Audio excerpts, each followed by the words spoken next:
வணக்கம். அதாவது 2 பேர் பிரச்சனை அப்படின்னு வச்சுக்கோங்க. ஒரு ஏ, பி 2 நபர்களுக்கு பல பயங்கரமான பிரச்சனைனா, சி வந்து அரசாங்கம் அப்படின்னு வச்சுப்போம். இவங்க 2 பேருக்கு பிரச்சனை ரொம்ப தீவிரமாக அடிதல் அந்த மாதிரி போகும்போது அரசாங்கம் தலையிட்டு 2 பேரும் பிரித்து வச்சு சண்டை போடாதீங்க, நான் நீதி விசாரணை பண்ணுவேன், உங்களை யார் தப்பு பண்ணான்றதுக்கு நான் வந்து முடிவு பண்ணி உங்களை யார் தப்புனா அவங்களுக்கு தண்டனை கொடுப்பேன் அப்படின்னு சொல்லி ஆணையிட்டுருவாங்க அரசாங்கம். அப்போ ஏவும் பியும் அமைதியாக இருப்பாங்க. எப்போ வரைக்கும்னா அரசாங்கம் அந்த தீர்ப்பை கொடுக்குற வரைக்கும் கண்டிப்பாக அமைதியாக இருக்கணும். அதுதான் சட்டம் சொல்லுது. ஒருத்தர் மாற்றி பேசிக்கூடாது. ஏன்னா விசாரணை நடந்துட்டு இருக்கும் போது பேசக்கூடாது. பேசினா தேவையில்லாத வதந்திகள் கிளப்பப்படும். அந்த வதந்தி இன்னொரு தரப்புக்கு வந்து பிரச்சனையை கிளப்பி விடும். அவங்கள வந்து அதை உசுப்பேற்றி விடும். அதாவது பிரச்சனைக்கு வந்து இன்னும் ஆழமாக பிரச்சனை வளர்கிறதுக்கான ஒரு வாய்ப்பு கொடுக்குன்றதுனால 2 பேரும் இந்த தீர்ப்பு வர வரைக்கும் பேசக்கூடாதுன்னு சொல்லுவாங்க. இது நல்ல ஒரு சிஸ்டம் தான். இப்போது என்னோட கேள்வி என்னென்னா, ஏக்கும் பிக்கும் சண்டை இருக்கும்போது சி ஆகிய அரசாங்கம் இதை பண்ணலாம். ஆனால் இப்போ பிரச்சனையே வந்து ஏக்கும் சிக்கும் வச்சுக்கோங்களேன். இப்போது ஒரு தனி நபருக்கும் ஒரு அரசாங்கத்துக்கும் பிரச்சனை அப்படின்னா, இந்த இடத்துல அரசாங்கம் எப்படி வந்து இந்த விஷயத்தில் நியாயமான தீர்ப்பு கொடுக்கும் அப்படின்னு நம்ம எப்படி எதிர்பார்க்க முடியும்? கடந்த கால வரலாறை பார்க்கும்போது இப்போது கரூர் சம்பவத்தில் நடிகர் விஜய் அவர்களுடைய கட்சிக்கும் ஆளும் கட்சி திமுகவிற்கும் தான் பிரச்சனையே எல்லாருக்கும் தெரிஞ்சது தான். இன்னைக்கு கேஸ் கூட நடந்துட்டு தான் இருக்குது. அதாவது விஜய் கட்சியிலேருந்து என்ன சொல்கிறாங்கன்னா, அரசாங்கம் சரியான ஏற்பாடுகள் கொடுக்கல, அதனால தான் வந்து நெரிசலில் இறந்துட்டாங்கன்னு அவங்க சொல்கிறாங்க. அரசாங்கம் என்ன சொல்கிறாங்கன்னா, இல்லை அவர் சரியான நேரத்துக்கு வரல, அது வேணும்னு திட்டமிட்டு பண்ணிட்டாங்கன்னு சொல்லிட்டு ஒரு தரப்பு சொல்கிறாங்க. இப்படி தான் இப்போ மாற்றி பழி போட்டுட்டு இருக்கிறாங்க. இப்போ என்ன பிரச்சனை? இந்த சம்பவம் நடந்த அடுத்த நாள் முதலமைச்சர் என்ன பண்ணுறாரு, ஒரு வீடியோவில் எல்லாருக்கிட்டையும் என்ன சொல்கிறாருன்னா, வதந்திகளை பரப்ப வேண்டாம். ஏன் வதந்திகளை பரப்பக்கூடாது? நான் வதந்தி பரப்பணும்னா என்னோட எதிர்த்தரப்புக்கு அது கோபத்தை ஏற்படுத்தும் இல்லையா? அதுக்காக வதந்திகளை பரப்பக்கூடாதுன்றது நல்ல விஷயம்தான். ஆனால் நேற்று முன்தினம் ஒரு 5 பேரை கைது பண்ணுறாங்க தமிழ்நாடு காவல்துறை. 5 பேரும் வதந்திகளை பரப்பியதாகவும் மக்களை வந்து தேவையில்லாத திசை திருப்பும் விதமாக பேசிவிட்டனர் என்றும் கைது பண்ணுறாங்க. இந்த 5 பேரில் ஒருத்தவங்க 2 பேரை விட்டுடலாம். அவர் மீதி 3 பேர் 5 பேருமே எடுத்துக்கங்களேன். 5 பேரையும் எடுத்து பார்த்தோம்னா எல்லாருமே வந்து அரசுக்கும் திமுக அரசும் ஒன்று தானே. ஆளும் கட்சின்றது திமுக தான். இவர்களுக்கு எதிராக பேசியவர்கள் தான் இந்த 5 நபர்களும். அதனால் வதந்தி அப்படின்னு கைது பண்ணியிருக்காங்க. இப்போ என்னுடைய கேள்வி என்னன்னா, அப்போ இவங்க எல்லாருமே வந்து திமுகவுக்கு எதிர் தான் பேசியிருக்காங்க, அரசாங்கத்துக்கு எதிராக பேசியிருக்கிறாங்க. அப்போ அது என்ன அர்த்தம்? விஜய்க்கு ஆதரவு பேச்சுன்னு தான் அர்த்தம் இல்லையா? அப்படி தான் நம்ம எடுத்துக்கணும். அப்போது விஜய்க்கு ஆதரவான பேச்சும் அரசுக்கு எதிரான பேச்சும் என்பதால் வதந்தி என்று அரசாங்கமே எப்படி முடிவு பண்ணுதுன்னு எனக்கு புரியல. ஏன்னா இங்கே பிரச்சனையே அரசாங்கத்துக்கும் விஜய் கட்சிக்கும் தான். சரி, ஓகே, அது கூட இருக்கட்டுமே.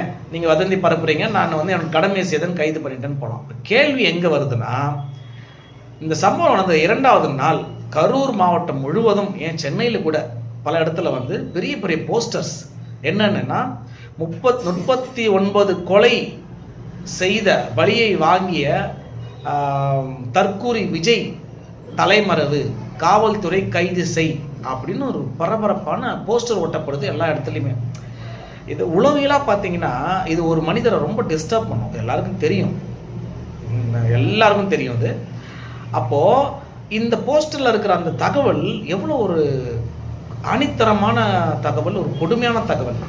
இப்போ என் கேள்வி என்னன்னா, இப்போ அரசு தரப்புக்கு எதிராக பேசியவர்களை வதந்தி என்று கைது செய்த இதே அரசாங்கம் விஜய் என்ற ஒரு தனி மனிதனுக்கு எதிராக ஒட்டப்பட்ட இந்த போஸ்டரில் எப்படி இன்னி வரைக்கும் போஸ்டரை ஒட்டியவர்களும் இந்த போஸ்டர் பிரிண்ட் பண்ணணும், இது யார் ஆர்டர் கொடுத்தா அவங்கள எல்லாரும் இன்னும் கைது பண்ணியிருக்கணும் தானே? இப்போ அரசுக்கு எதிராக பேசும்போது வதந்தி அப்படின்னு அரசே முடிவு பண்ணியிருக்கு. அப்போ விஜய்க்கு எதிராக ஒரு போஸ்டர் ஒட்டுறாங்களே, இது வதந்தி இல்லாமல் அப்போ இது உண்மை ஆகிடுமா? இப்போ என் கேள்வினா, இப்போ விஜய்க்கு எதிராக பேசியதால இது உண்மைன்னு நம்ம எடுத்துக்க முடியுமா? அப்போ இது வதந்தி தானே? இல்லை வதந்தியாக உண்மையானது நீங்கள் எப்படி முடிவு பண்ணீங்க? அதான் 1 மேன் கமிஷன் போட்டிருக்காங்க இல்லையா? 1 மேன் கமிஷன் ரிப்போர்ட் வர வரைக்கும் யாரும் பேசக்கூடாதுன்றது தான் சட்டம். அப்போ இவர்கள் எப்படி அந்த போஸ்டரை ஒட்டினாங்க? இது வந்து விஜய்ன்ற ஒரு கட்சிக்கு ஆதரவான ஒரு பதிவு கிடையாது. நாளைக்கு விஜய்க்கு பதிலாக வேறு யாருன்னா கட்சி ஆரம்பித்தாலும் இந்த மாதிரி சூழ்நிலை வரும்போது இது வந்து நியாயமான கேள்வி தானே. இது பொதுமக்களாகிய இப்போ கரூரில் எல்லாருமே இந்த கேள்வி தான் கேட்டுருக்குறாங்க. அப்போது விஜய்க்கு எதிராக போஸ்டர் ஒட்டினாங்களே, இதை ஏன் இன்னும் இவங்களை கைது பண்ணலை? இது எவ்வளோ பெரிய வதந்தி. அப்போ வதந்தி இல்லாமல் இது ஏன் விட்டுட்டீங்க? அப்போ இது உண்மையா? எப்படி நீங்கள் உண்மைன்னு சொன்னீங்க? எல்லாருக்கும் இதில் பங்கு இருக்குன்னு தான் அர்த்தம். அப்படி எல்லாரும் கைது பண்ணியிருக்கணும். இப்போ இந்த போஸ்டர் ஒட்டந்து கூட இருக்கட்டும், அதில் இன்னொரு ஒரு பெரிய விஷயம் என்ன தெரியுமா? அதில் இன்னொரு ஒரு பெரிய உளவியல் ஒளிஞ்சிக்கிட்டு இருக்கு. ரொம்ப வருஷத்துக்கு முன்னாடி தமிழ்நாட்டில் ஒரு கலவரத்தை ஏற்படுத்துறதுக்கு செய்த அதே உளவியல். அந்த போஸ்டருக்கு கீழே வந்து ஒட்டியவர்கள் பேர் எழுதுவாங்க இல்லையா, அதில் வந்து தமிழ்நாடு மாணவர் சங்கம், தமிழ்நாட்டில் மாணவர் சங்கம்னு ஒன்று இருக்குது, அவர்கள் தான் ஒட்டியிருக்கிறாங்க அப்படின்னு அந்த போஸ்டர் சொல்லுது. ஆனால் இந்த போஸ்டர் வெளியே வந்த சில மணி நேரத்திலேயே அந்த உண்மையான மாணவர் சங்கம் அதிர்ச்சிக்குள்ளாயிடுறாங்க. நாங்கள் இதை ஒட்டலை அப்படின்னு சொல்லிட்டு அவங்களே போய் காவல்துறையில் ஒரு புகார் கொடுத்துருக்காங்க, ஒரு கம்ப்ளைண்ட் கொடுத்துருக்குறாங்க. எங்கள் பேரை சொல்லி யாரோ இப்படி ஒரு போஸ்டர் ஒட்டுறாங்க. ஏன் இவங்க போய் புகார் கொடுக்கணும்? ஏன்னா அது ஒரு அவ்வளோ சென்சிட்டிவ், அவ்வளோ ஒரு பயங்கரமான விஷயம். எப்படி ஒரு மனுஷனை நீங்கள் வந்து இப்படி வந்து முடிவு பண்ணி ஒரு போஸ்டர் ஒட்ட முடியும் அப்படின்றது அந்த மாணவர் சங்கம் உணர்ந்ததுனால தான் போய் புகார் கொடுத்துருக்குறாங்க. இது மட்டும் இல்லை, நேற்று காலையில் நடிகர் விஜய் வீட்டு வாசலில் வந்து இதே மாணவர் சங்கம்னு சொல்லிட்டு கொஞ்சம் பேர் போய் போராட்டம் பண்ணியிருக்காங்க வீட்டு வாசலில். விசாரித்து பார்க்கும்போது விஜயோடைய ஐடி விங் ஃபுல்லாக எல்லாம் படித்தவங்க தான் ஐடி விங்கில் இருக்கிறாங்க. எல்லாம் கண்டுபிடிச்சிட்டாங்க, அவங்க எல்லாமே அவங்களோட மாணவர் சங்கம் இல்லை அப்படின்னு சொல்லிட்டு மாணவர் சங்கமும் இதுக்கு விளக்கம் அளிச்சிட்டாங்க, எங்கள் ஆட்கள் அங்கே இல்லை அப்படின்னு சொல்லிட்டு. அப்போ இவர்கள்லாம் யார் வந்து அனுப்பி வைக்கிறா? அப்போ இதெல்லாம் வதந்தி இல்லையா? இதெல்லாம் ஒரு கலவரத்தை தூண்டுகிற ஒரு, ஏன்னா விஜய்க்கும் வந்து ஒரு கிட்டத்தட்ட ஒரு கோடி 1.5 கோடி அளவுக்கு மக்கள் செல்வாக்கு இருக்க தான் செய்யுது. அப்போது இவர்கள் இப்படி ஒட்டும் போதும், இப்படி தேவையில்லாத பிரச்சனை கலவர போராட்டம் பண்ணும் போதும் அவருடைய ரசிகர்களை வந்து தூண்டுற மாதிரி தானே இது இருக்குது, இந்த மாதிரி விஷயங்கள். அப்போ இது வதந்தி தானே. இதுக்கு வந்து அரசாங்கம் இன்னும் எந்த முடிவு எடுக்கல. என்ன கொடுமைனா, ஒரு பெண்ணுடைய கணவரை தவறான தீர்ப்பினால் கொன்னதனால் ஒரு ராஜா வந்து தவறான தீர்ப்பு கொடுத்துறாரு, கொன்னுடுறாரு. அந்த பொண்ணுடைய அந்த இறந்தவருடைய மனைவி வந்து கேள்வி கேட்குறாங்க, நீ தப்பா தீர்ப்பு கொடுத்துட்டேன்னு.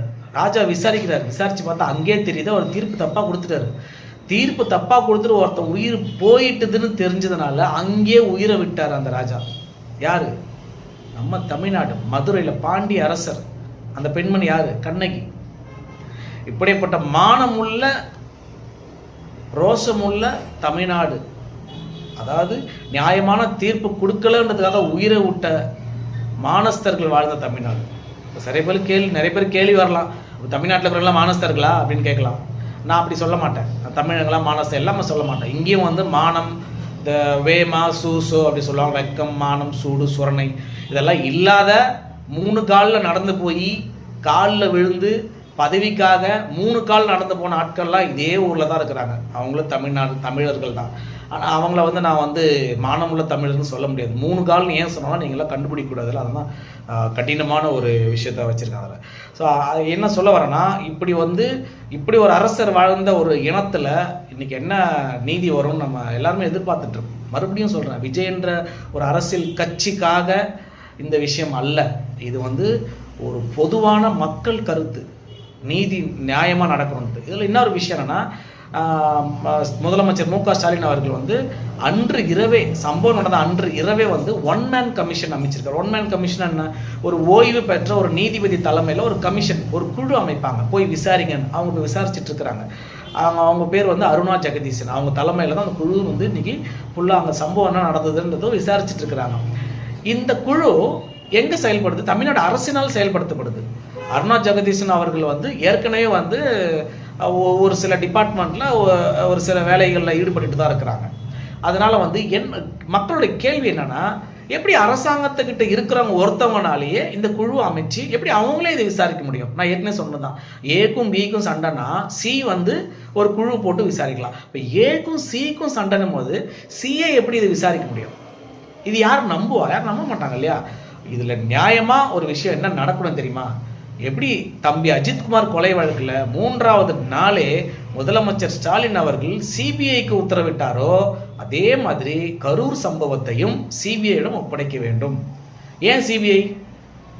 அப்போதான் ஒரு சில விஷயங்கள் வெளியில் வரும். ஏன் அப்படின்னா, எதுக்கு சிபிஐன்னு ஒன்று இருக்குது. அப்புறம் நம்ம பொதுவாக என்ன சொல்லுவோம், மாநிலத்திலேருந்து சிபிஐ கிட்ட ஒரு கேஸை ஒப்படைச்சோம்னா அந்த மாநிலத்துக்கு அவமானம் அப்படின்னு சொல்லுவோம். அது காரணம் இருக்குது. ஏன்னா மாநிலத்துக்குள்ளேயும் வந்து உளவுத்துறை இருக்குது, இன்டெலிஜென்ஸ் இருக்குது, போலீஸ் நல்ல காவல்துறை அதிகாரி இருக்கிறாங்க, அவங்களால எல்லாமே கண்டுபிடிக்க முடியும். அப்படி இருந்து ஏன் ஒரு விஷயத்தை வந்து சிபிஐ கிட்ட ஒப்படைங்கன்னு சொல்லுவாங்க அப்படின்னா, 2 விஷயத்துக்கு. ஒன்று, மாநில அரசு மேலே மாநிலத்துடைய விசாரணை மேலே எங்களுக்கு நம்பிக்கை இல்லைன்னும் போது ஒருத்தவங்க சிபிஐக்கு போவாங்க. இன்னொன்று இந்த மாதிரி சினாரி, இந்த மாதிரி விஷயம் எதை சொல்கிறேன்னா, பிரச்சனையே மாநில அரசுக்கும் ஒரு கட்சிக்கும் தாவேக்காக்கும்ன்ற ஒரு கட்சிக்கும் போது மாநில அரசு இதை விசாரிப்பது வந்து சரியாக இருக்காது. இது சிபிஐ தான் விசாரிக்கணும். அதனால் வந்து இன்றைக்கி பிஜேபி கூட இதுக்கு குரல் கொடுத்துட்டு இருக்கிறாங்க. திரு அண்ணாமலை அவர்களும் வந்து இதை வந்து பிஜேபி வந்து இதை சிபிஐ கிட்ட கொடுக்கணும் அப்படின்னு சொல்லி கேட்டுட்டு இருக்கிறாரு. நம்ம வந்து எல்லாரையும் எல்லா நேரத்துலையும் எல்லா விஷயத்துலையும் தப்பு சொல்ல முடியாது.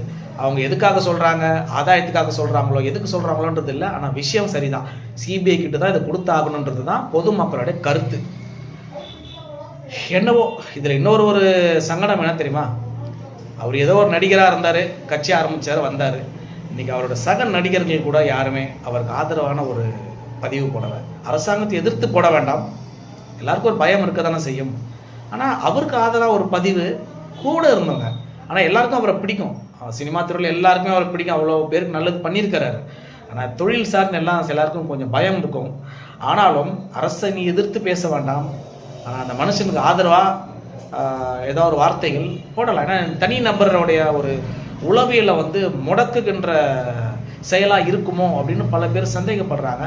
இதுக்கு எல்லாத்துக்கும் விடை அரசாங்கம் தான் கொடுக்கணும். பாண்டிய அரசு மாதிரி தமிழக அரசு இதற்கு நியாயமான தீர்ப்பை வந்து கொண்டு வருவாங்க அப்படின்னு சொல்லி மக்கள் எல்லாம் நம்புகிறோம். நானும் அதில் வருத்தேன்.